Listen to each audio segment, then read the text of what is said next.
하셨습니까? 오늘도 비가 오락가락하고 우중인데도 이 저녁에 예배에 참여하신 여러분을 축복합니다. 서로 인사하십시다. 오늘도 만나서 반갑습니다. 잘 오셨습니다. 은혜 많이 받으세요. 감사합니다. 고맙습니다. 사랑합니다. 축복합니다.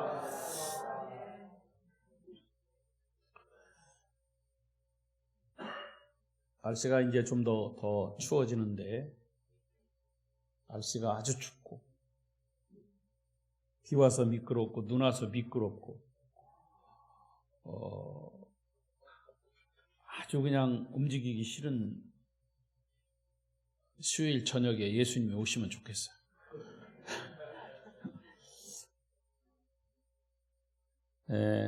오늘도 여러분에게 이 예배를 통해서 하나님의 크신 은혜가 말씀으로 임하시기를 바랍니다. 비대면으로 영상으로 예배하시는 분들 있으면 그 속에서도 그 중에서도 말씀의 큰 은혜가 임하시기를 바랍니다. 오늘 말씀의 주제는 용서하는 자의 복. 이제 오늘 본문을 가지고 두 번에 나누어서 함께 말씀을 나누겠습니다. 용서하는 자의 복. 용서하는 자가 하나님의 복이 그에게 임한다는 거죠. 여러분, 이 세상에는요, 용서받지 못해서 고통받는 사람 있습니다. 그런가 하면 다른 사람을 용서할 수 없어서 고통받는 사람도 있습니다. 용서받지 못해서 고통, 용서하지 못해서 고통. 사실은 용서를 하지 못하고 받지 못하는 것은 관계가 깨져서 그렇습니다. 관계가 깨져서. 용서하지 못하고 용서받지 못하는 것은 첫 번째, 하나님과 나와의 관계가 깨졌기 때문에 그렇고요. 또 나 아닌 다른 사람과의 관계가 깨져서 그렇습니다. 이것은 하나님이 말씀하신 율법의 대강령과 연관이 되는 겁니다. 우러는 하나님을 사랑하고 아래로는 내 이웃을 내 몸과 같이 사랑하라. 그 하나님의 율법의 강령의 말씀이 반대로 뒤집히면 이게 관계가 깨지는 겁니다. 그래서 용서를 하지 못하고 용서를 받지 못하는 겁니다. 오늘은 용서하는 자의 복이니까요. 그러면 용서받지 못한 사람은 항상 무엇인가에 쫓기며 삽니다. 불안과 두려움에 사로잡혀 있습니다. 아무리 좋은 집에서 살아도 좋은 집에서 잠을 자고 맛있는 음식을 먹어도 용서받지 못한 상태에 있으면 그 영혼은 참으로 곤고합니다. 반면에 용서해야 함을 알고도 용서하지 못하는 사람이 있습니다. 도저히 용서가 되지 않습니다. 입으로는 수천 번 용서해야 된다고 말하면서도 실제로 용서한다고 하는 말이 입에서 떨어지지 않습니다. 이런 사람의 내면 속에는 미움이 있고 분노가 있고 심할 경우에는 막 그 용서하지 못하는 사람을 막 죽이고 싶은 마음, 저주의 마음이 깊이 자리 잡고 있기 때문입니다. 여러분, 인간은 누구나 용서받아야 할 때 용서받아야 하고 용서해야 할 때 용서해야 하는 존재입니다. 그럴 때 그 마음에 평화가 있고 천국이 이루어집니다. 그런데 왜 용서가 안 될까요? 왜 사람이 용서가 안 될까요, 여러분?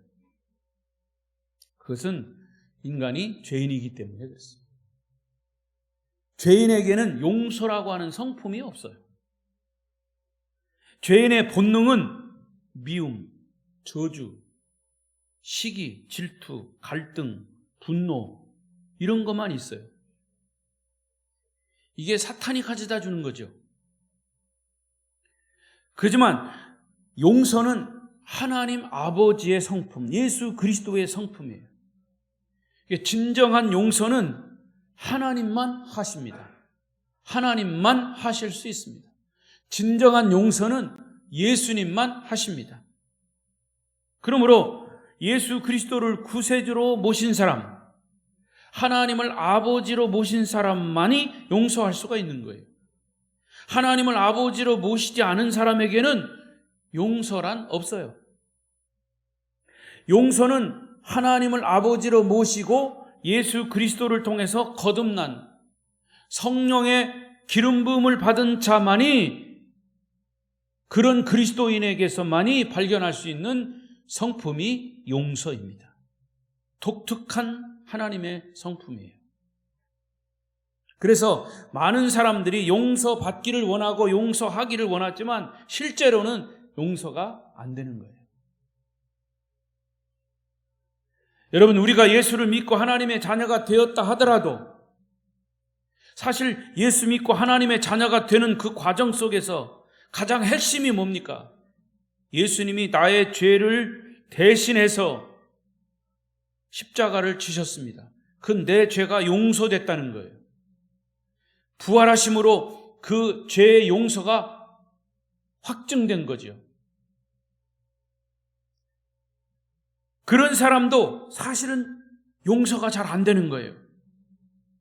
우리의 허물과 죄가 예수님의 보혈로 씻김을 받고 용서를 받았다고 하는 사실을 여러분 인정하십니까? 왜 아멘 안 하십니까? 인정을 못 하겠다는 겁니까? 근데 사실 그것을 정말 마음속으로 인정하고 고백하는 것이 구원의 확신이에요. 하나님이 나를 용서하셨다고 내가 믿는다면 나를 하나님이 받아주신 겁니다. 하나님이 나를 받아주신 것을 내가 확실히 믿는다면 하나님의 성품인 용서의 성품이 나에게로 들어온 거예요.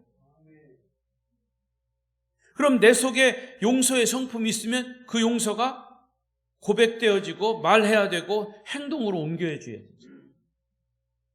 제가 지난 번에도 고백했잖아요. 내 친구 목사 용서가 안 됐더라고. 그것 때문에 내가 설교 준비가 안 됐다고 했어요. 그런데 용서하기로 결심하고 이제 어떤 과정을 통해서 내가 실제로 전화를 하든 또 내가 용서를 빌던 이렇게 해야 되고 일단은 결심을 하니까 자유로워지더라. 결심을 하고 아직 행동으로 안 옮겼어. 그럼에도 불구하고 결심을 하고 행동으로 옮길 것을 내가 확신이 되니까 그때부터 자유함이 있더라. 그때부터 말씀이 준비가 되더라고요. 여러분, 이것은 쉬운 것 같지만요, 절대 쉽지 않아요. 거듭난 그리스도인에게 임하는 하나님의 성품이 바로 용서입니다. 누가 과연 진짜 그리스도인입니까? 이것을 무엇으로 나타낼 수 있습니까? 증거가 뭡니까? 용서하고 용서받는 거예요. 어떤 사람은, 어떤 성도는 겉으로 보기에는 아주 성실하고 주님을 위해서 열심히 봉사하고 헌신하는 것 같은데 그의 마음에는 아직도 분노와 미움과 시기와 질투가 남아 있어서 절대로 용서하지 못하는 사람이 있다면 진정한 그리스도인이라고 할 수 없습니다. 진정한 그리스도인은 하나님의 성품인 용서의 마음을 갖고 용서할 수 있는 사람이고 용서를 받아들일 수 있는 사람이에요. 자, 시편 32편 1절을 보십시다. 시작. 여호와여, 내가 주께 피하오니 나를 영원히 부끄럽게 하지 마시고 주의 공의로 나를 건지소서. 이 맞나? 가면서 한번 찾아봐요.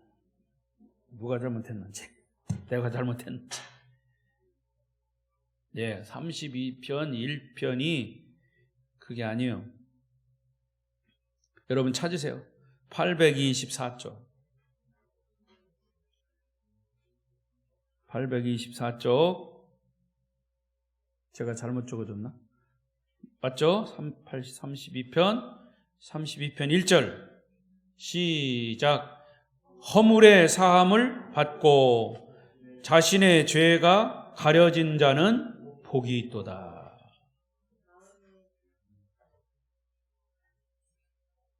예, 2절. 마음에 간사함이 없고 여호와께 정죄를 당하지 아니하는 자는 복이 있도다.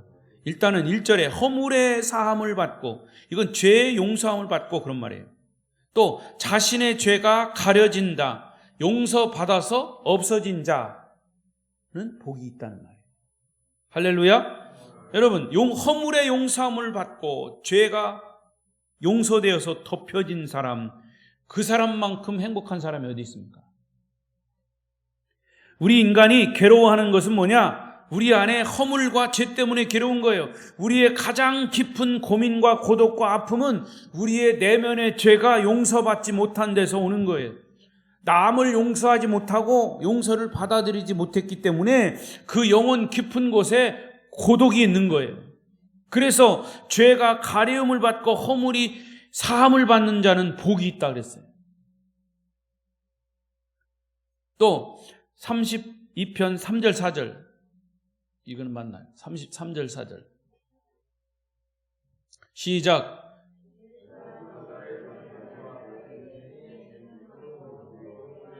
그것도 아니요. 틀렸네. 어떻게 해? 32편 찾아요. 10편 32편 다시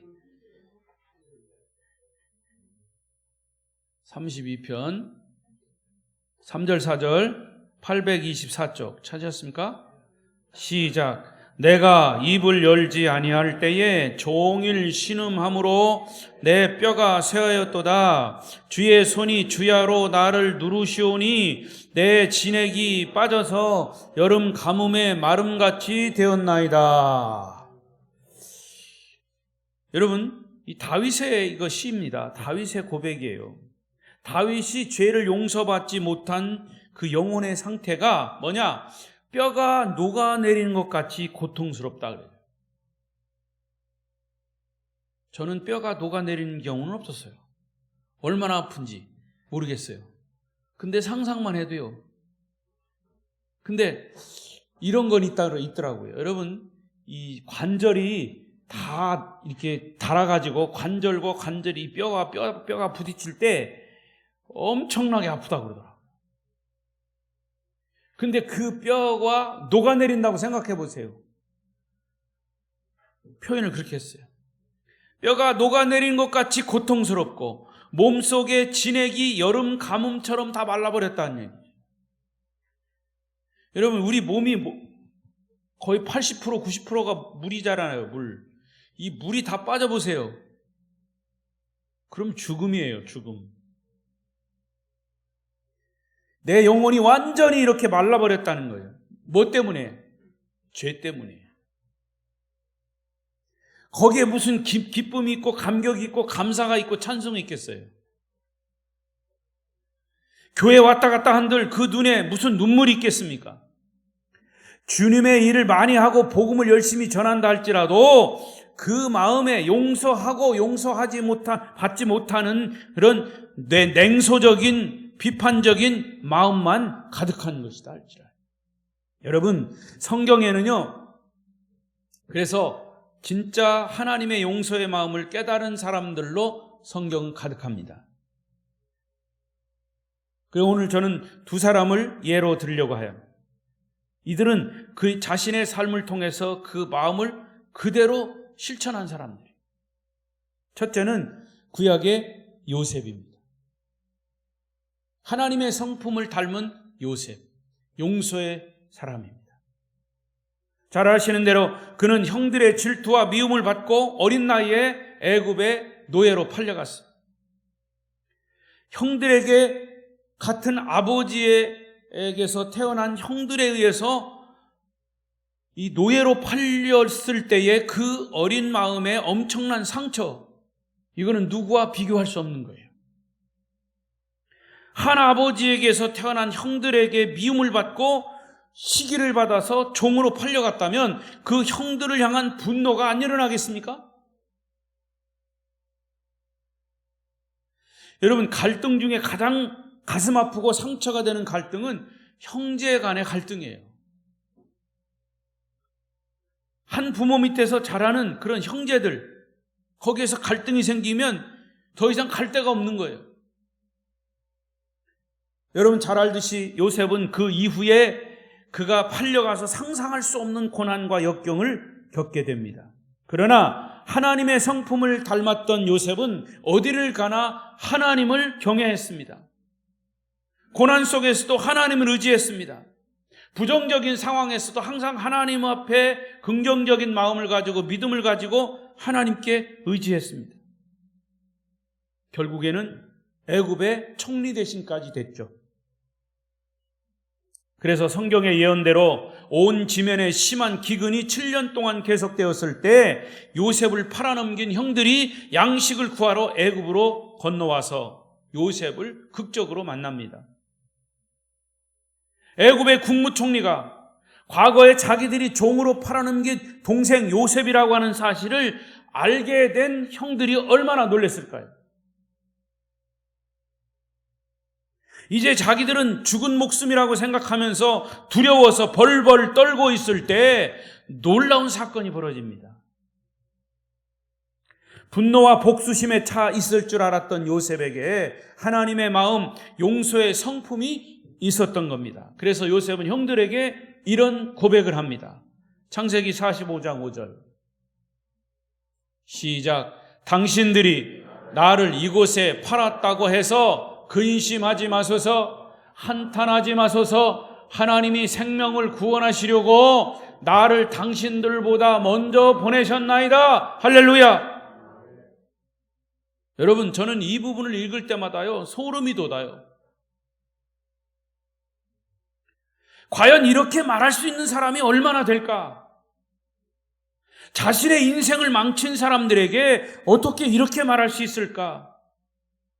이것은 죄인의 성품이 아니에요. 하나님의 용서의 성품을 닮은 자만이 이렇게 말할 수가 있는 거예요. 성숙한 믿음이죠. 요셉도 형들을 보는 순간 눈물을 참지 못하고 통곡했다 그랬어요. 형들 앞에서 울음을 보일 수가 없으니까 자기 방에 들어가서 통곡했다 그랬어요. 왜 그의 마음속에 분노가 없겠습니까? 왜 미움이 없겠습니까?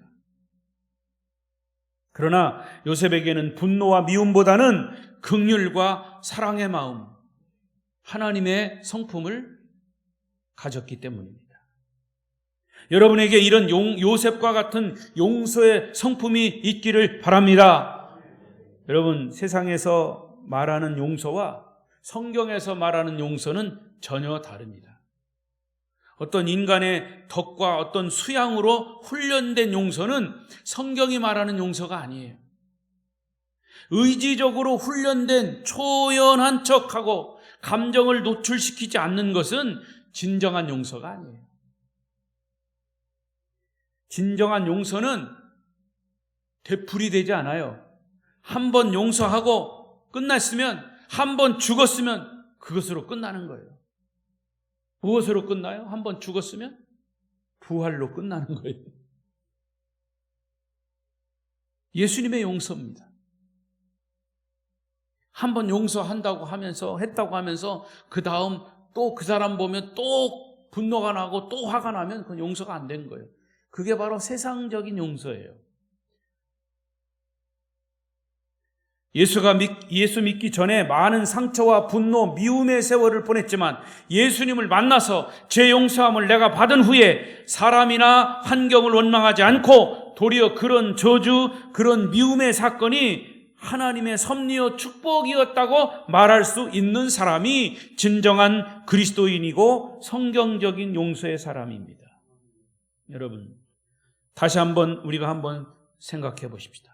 예수님이 나를 아무런 조건 없이 용서해 주시고 나를 구원해 주신 이 깊은 사랑을 한번 묵상해 보십시오. 이제 이 본문 가지고 용서하는 자의 축복 두 번째에 이제 뒤에 나오겠지만은, 나는 용서 받아놓고 다른 사람을 용서하지 않는 것은 진정한 용서가 아니에요. 주님의 용서의 영이 여러분에게 임하면 용서 못할 사람이 없어요. 형들이 요셉을 시기해서 애굽의 노예로 판 사실을 요셉은 뭐라고 그랬습니까? 하나님이 형들을 사랑하셔서 형들의 생명을 보호하시려고 그에 앞서서 나를 노예로 팔았지만, 그러나 그것은 내가 노예로 팔려 온 것이지만 오히려 하나님이 앞서서 나를 이곳에 보내신 겁니다 라고 해석을 했어요. 이렇게 해석하는 것이 하나님을 믿는 믿음의 사람이고 용서의 사람인 줄로 믿습니다. 이것이 하나님의 성품을 가진 용서의 마음이에요. 그런데 아버지 야곱이 이제 죽었습니다. 근데 그 다음에 야곱이 죽자 요셉의 형들은 다시 불안해지기 시작했어요. 그동안에는 아버지가 있어서 자기들을 용서했다고 생각을 한 거예요. 이제 아버지가 죽었으니까 요셉이 다시 복수하지 않을까 염려했어요. 용서를 했는데도, 요셉이 형들을 용서했는데도 불구하고 그들의 마음속에 아직도 용서의 영이 임하지 않았기 때문에 용서를 받지 못하는 거예요. 요셉은 용서했지만 그 용서를 받아들이지 못하는 형들이라 그 말이에요. 용서를 했음에도 불구하고 용서를 받지 못한 사람은 평생 불안해하며 삽니다. 예수님이 우리의 죄를 용서해 주시기 위해서 십자가에 못 박혀 죽으시고 부활하셨는데도 그것이 믿어지지 않는 사람은 항상 교회를 나와도 예수를 믿는 것 같아도 불안한 거예요. 그게 믿어지지 않으니까요. 교회 와서 예배 볼 때는 덜 불안하다가 예배 끝나고 다시 세상에서 살 때는 불안해요. 내가 용서받았다고 믿어지지가 않아요. 그래서 무슨 사고가 나거나 병이 들거나 안 좋은 일만 생기면 혹시 하나님이 나를 매를 치는 거 아닌가 하고 불안해합니다. 여러분, 하나님이 그런 쫀쫀한 분 아니에요. 예수님의 용서를 우리가 받아들이지 못했기 때문이죠. 요셉의 형들이 그랬어요. 형들은 요셉의 복수가 두려워서 요셉을 찾아가서 스스로 종이 되겠다고 고백까지 하면서 지난날의 잘못을 용서해달라고 그래요. 그때 요셉은 이렇게 얘기합니다. 창세기 50장 19절 시작. 요셉이 그들에게 이르되 두려워하지 마소서, 내가 하나님을 대신하리이까. 당신들은 나를 해하려 하였으나 하나님은 그것을 선으로 바꾸사 오늘과 같이 많은 백성의 생명을 구원하게 하시려 하셨나니. 21절. 요셉이 그의 아버지의 가족과 함께 애굽에 거주하여 110세를 살며. 또 거기까지. 여러분, 요셉은요 형들을 용서할 뿐만 아니라 그들의 자녀들까지 책임지고 돌보겠다 그랬어요. 그것이 진정한 용서란 말이에요. 용서의 영이 임해서 용서의 사람들이 되시기를 축복합니다. 두 번째는 신약의 스데반 집사예요. 그는 복음을 전한다는 이유 때문에 사람들의 미움을 받아서 돌에 맞아 죽었습니다. 억울한 죽음이에요. 그런데 그가 죽을 때 그의 얼굴이 천사의 얼굴과 같았다 했어요. 우리는 누가 자신을 조금만 욕해도, 내 자존심을 상하게 해도 참지 못하고 화가 머리끝까지 나가지고 얼굴이 불그락푸르락합니다. 요즘 그래도 조금 다행이에요. 마스크를 써가지고. 그런데 스데반 집사는 자기를 돌로 치는 사람을 보고 주여 저들의 죄를 용서해 주십시오. 저들이 하는 짓을 저들이 알지 못합니다. 이것은 누가 하셨던 말씀이에요? 예수님이 십자가에서 하셨던 말씀이에요. 스데반 집사는 그 성품, 예수님의 그 용서의 성품을 그대로 받은 거죠. 우리는 이런 용서를 해야 된다고 말이죠. 여러분, 나를 미워하고 저주하고 나에게 손해를 끼치는 사람을 위해서 우리가 복을 빌어주고 기도해주고 사랑할 수 있는 자. 예수님은 우리가 그렇게 하기를 원하십니다. 주님은 우리 십자가에서 피 흘려 돌아가시는 순간까지 자기에게 침뱉고 조롱하고 창으로 찌르는 자들을 향해서 말씀하셨어요. 아버지, 저들의 죄를 용서해 주십시오. 저들은 자기들이 하는 것을 알지 못합니다. 용서해 주십시오. 아마 이런 용서의 기도가 오늘 이 사회를 변화시킬 수 있는 중요한 원리이고 축복의 비결임을 믿습니다. 그래서 오늘 본문에는 예수님께서 베드로에게 용서의 문제를 두 가지로 해답을 주셨어요. 첫 번째 해답은 형제가 죄를 범할 때 이렇게 하라 그랬어요. 18절 시작. 진실로 너희에게 이르노니 무엇이든지 너희가 땅에서 매면 하늘에서도 매일 것이요 무엇인지 땅에서 풀면 하늘에서도 풀리리라. 진실로 다시 너희에게 이르노니 너희 중에 두 사람이 땅에서 합심하여 무엇인지 구하면 하늘에 계신 내 아버지께서 그들을 위하여 이루게 하시리라. 두세 사람이 내 이름으로 모인 곳에는 나도 그들 중에 있느니라. 여러분, 지금 이 땅에서 살면서 어떤 문제라도 어떤 사람과의 관계 속에서 풀지 않은 사람이 있다면 여러분 죽기 전에 푸시기 바랍니다. 이 땅에서 매면 하늘에서도 매인다 그랬고 이 땅에서 풀려야 하늘에서도 풀리는 거예요. 우리 아름다운 공동체는 오늘 말씀대로 한 마음으로 합심해서 기도할 때 하나님이 그 기도를 들으시고 우리 아름다운 교회 성령의 역사가 불같이 일어나는 그런 교회가 되시기를 바랍니다. 또 하나의 해답은 베드로가 예수님께 묻습니다. 주님, 형제가 죄를 범하면 제가 7번까지 용서해야 할까요? 이렇게 물었어요. 여기서 7이라고 하는 숫자는 이 유대인들에게 있어서는 완전수예요, 사실은. 그래서 베드로는 큰 맘 먹고 7번 용서하면 되겠습니까? 아주 큰 소리치고 그렇게 예수님께 질문을 했더니 예수님이 그 말씀을 받으시고 7번뿐 아니라 7번씩 70번이라도 용서해라. 무한정 용서해라. 오히려 베드로가 무색할 정도로 주님은 용서에는 끝이 없다라는 말씀을 하신 거예요. 따라하십시다. 용서에는 끝이 없다. 여러분, 우리가 혹시라도 교회에서 버림받을 수는 있어요. 그러면 안 되겠지만 우리가 혹시라도 교회에서 버림받을 수 있다 하더라도 개인의 영혼까지 버림받아서는 안 돼요.